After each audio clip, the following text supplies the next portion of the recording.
I wonder if you could speak about when a person, like say yourself, tries to lead a good life in Say it everything, again. tries to lead a good life, Tries to lead a good life.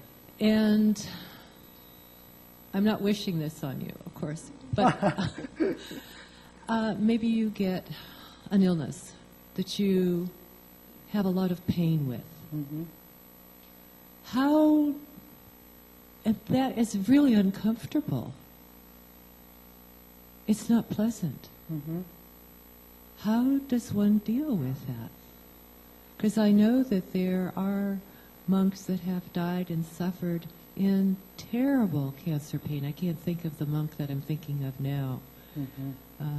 And they were wonderful teachers. And he died a very, very painful death. Mm-hmm.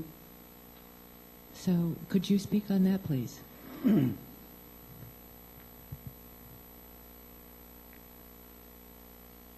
So your question is how one would deal with that?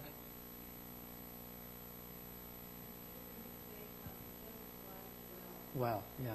Mm-hmm.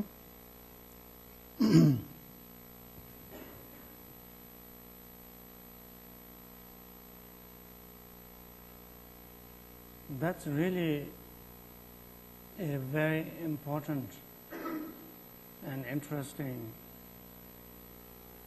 question for us because from the Buddhist teachings point of view, any negative circumstances that we face in our life, starting with the physical pain all the way to mental disturbances,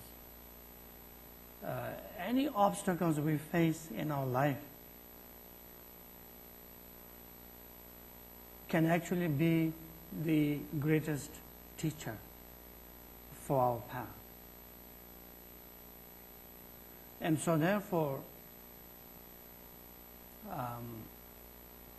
from my understanding, and also from some of my observations, that many masters or students who have tried to live well, lead their life in a positive practices, can really take unfavorable circumstances onto the path. They can really be a great, actually, support, for your path, because then you know that you have to live with it. There's no other choice. Which is different from reflecting or theoretically trying to understand about suffering or pain or obscurations or obstacles. And here it is right there in front of us. It's interesting because we do a lot of analytical meditation and in Tibetan Buddhist tradition. And a lot of these analytical meditations are really beneficial for pain. When you have a strong pain, if you use analysis,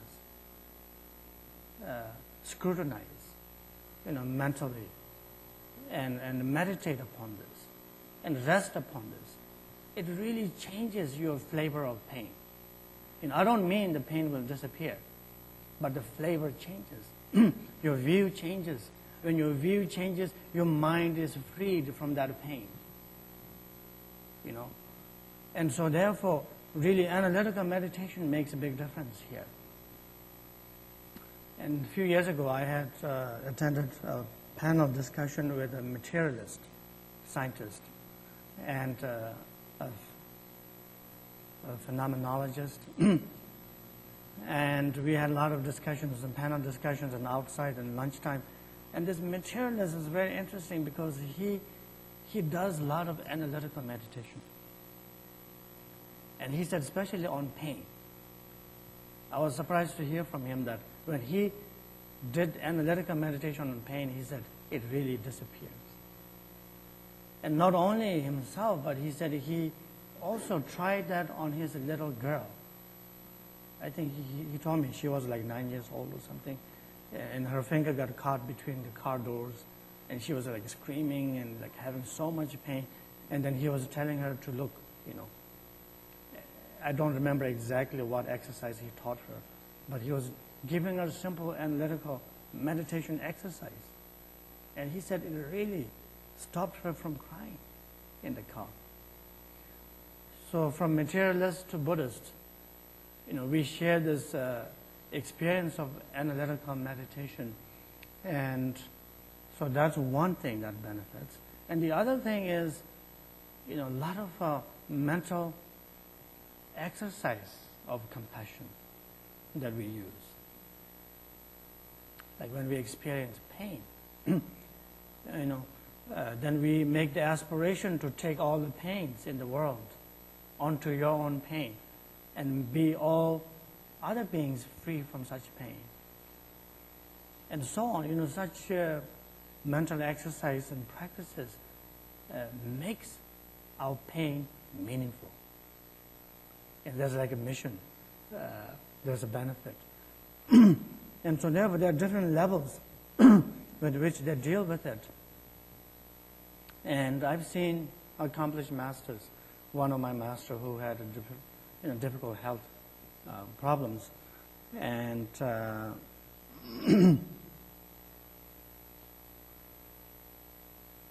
in normal case, he was supposed to have a lot of pain. But when I was attending him, we had to move his legs and stuff like that, and he had displayed the image that he is going through pain. And then suddenly, when we were talking about something else, we were talking about different stories of great masters or something like that, and whatever we were discussing about, he was moving his legs freely. There was no signs of pain or immobility. He was freely moving his legs and arms and everything. And then we also forgot because we were so engaged in the topic of discussion. And suddenly we realized, oh, he's moving. And then we tell him, you don't have any pain. That's great. Then he freezes right there and says, oh, no, I can't move. And so we are back to square one. We have to move him around and stuff like that. And then later we learn not to tell him that so that he can just move freely and we don't have to do our jobs. And so therefore, there are some masters like that I've witnessed that they don't really have actually any pain, but they display such thing perhaps to teach me or teach the persons in the room something, some lesson. But so I can't really speak for them, but that's how, what I've witnessed from outside.